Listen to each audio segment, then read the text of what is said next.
Donald Trump has officially chosen his defense secretary. It is an individual who is referred to as Mad Dog and Warrior Monk, also known as Marine General James N. Mattis, who retired only 3 years ago, so there's a little bit of an issue there. Let me give you the details. So President-elect Donald Trump has chosen retired Marine General James N. Mattis to be Secretary of Defense, according to people familiar with the decision, nominating a former senior military officer who led operations across the Middle East to run the Pentagon less than 4 years after he hung up his uniform.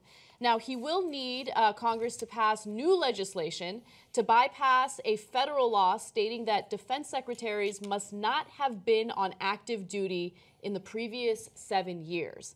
Now, this kind of situation has come up before in the past, and Congress did vote once to make an exception for a different defense secretary. That was George C. Marshall, who was appointed to the job in 1950.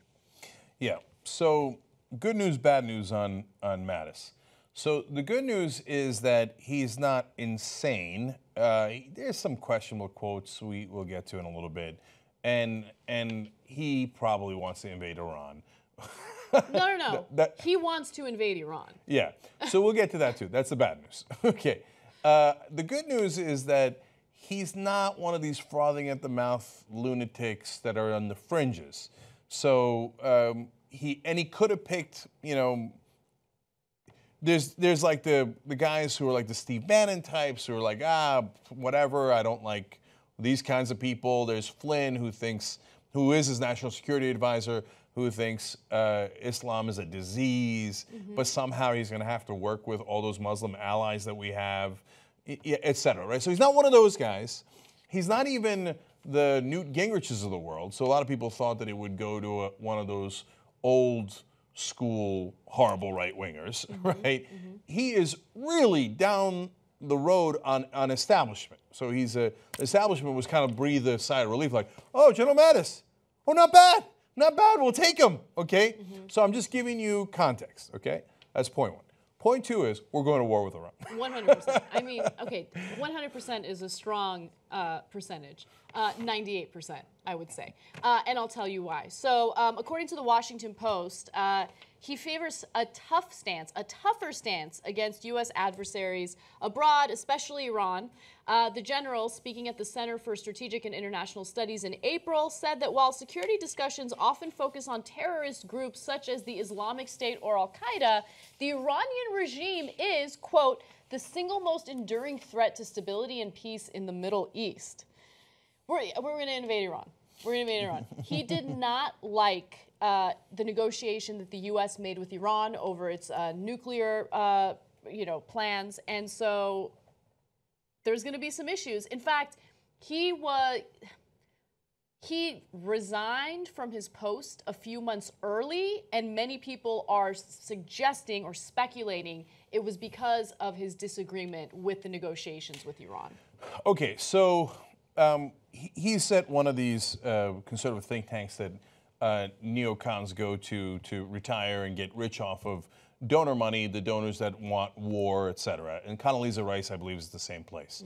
So, and then they, every once in a while, bring him back out of retirement and go, okay, now give us the war that we paid for, right? What did we pay you for all that time? To sit around and think at the Hoover Institution? And he ran Central Command for the Middle East for us. And now Israel, in the way that the Army has the world laid out, is not in the Middle East. Okay, I know it sounds funny, but it's just how the Army divvied up the world, or the Marines and the armed forces, I should say. But he would go to Israel all the time and check in with them, right? Like, what do you need me to do?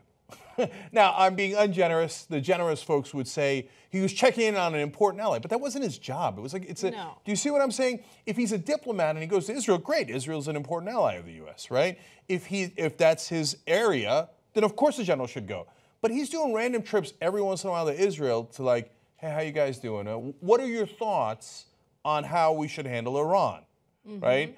So then, all right, great job, General Mattis, okay? Oh, you're against now understand the current right-wing government of Israel does not like the deal that we did with Iran. They want us to invade Iran. And they do. Netanyahu says, I'm not for that deal. We think the correct answer is bombing their facilities, etc. Right? So that is the right-wing position in Israel. So Mattis is not going and talking to left-wingers in Israel. I mean, that would be great, right? But that's not what he's doing. And so he's going and talking to the right-wing government and going, okay, what do you guys need? No. That's why he gets the job at the think tank. That's why the establishment likes him. That's why he gets this job with Trump, which then, again, leads you to wonder, wait a minute, I thought Trump said he was against these entanglements in the Middle East, that he didn't want to get involved in those wars. That's what got some of you guys excited, right? Oh, good, we're not going to have any more of those stupid wars in the Middle East. But yet, his donors, because he's a petty politician like everybody else, maybe even more so, because all he cares about is the money, came to him and said, no.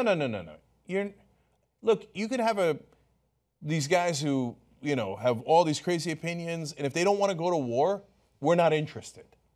Take this guy that is a perfectly fine establishment figure, but is committed to going to war with Iran. And Donald Trump said, yes, sir. That's exactly Absolutely, right. Sir. And by the way, his visits to Israel were even more interesting because he would go in and he would not only meet with the Israeli government, he would also meet with Palestinians and give them advice on how they should join forces and work together to defeat Iran, which I think is really interesting. So that's so important because what he's doing there is taking sides between the Sunnis and the Shias in the Middle East. This is exactly what Trump claimed on the campaign trail he didn't want to do. Why are we getting in the middle of a Sunni-Shia war in the Middle East? Screw them, right? Now, you might not like that idea if you're a liberal. No, don't screw them and don't be stupid and just say, blanket, I don't care about Sunni-Shia. I'm going to stay out of there. It depends on your perspective. A lot of people want us to stay out. No. This guy has picked a side. I'm going to side with the Sunnis and Israel. By the way, our top two allies, for a number of different reasons, in the Middle East, Israel and Saudi Arabia. Saudi Arabia, Sunni. And they both hate Iran. Iran is Shia. And so they have gotten together, the defense contractors, the establishment, everybody has decided. Remember that war in Iran we never got to at the end of the Bush term? Let's revisit that. Mm-hmm. So if you voted for Trump thinking we were going to stay out of messy wars in the Middle East, and how many times did he say, it's a mess in Iraq, it's a mess? By the way, where did General Mattis serve? I mean, not his fault, not a lot of options there, but he served in Iraq, in Fallujah, which was the biggest mess of all. And he criticized all the generals the time that he was running. Oh, they're a mess, they didn't know what they were doing, right? I know better than the generals. And then he takes a general who was one of the guys who created the mess, not mainly his fault, mainly Bush's fault, but in Iraq, now he says, now go create me an even bigger one in Iran. We need independent media to make sure that we hold corporate media accountable. The people that can make that happen is you. You make the Young Turks possible. tytnetwork.com/join. Join us. Be the revolution.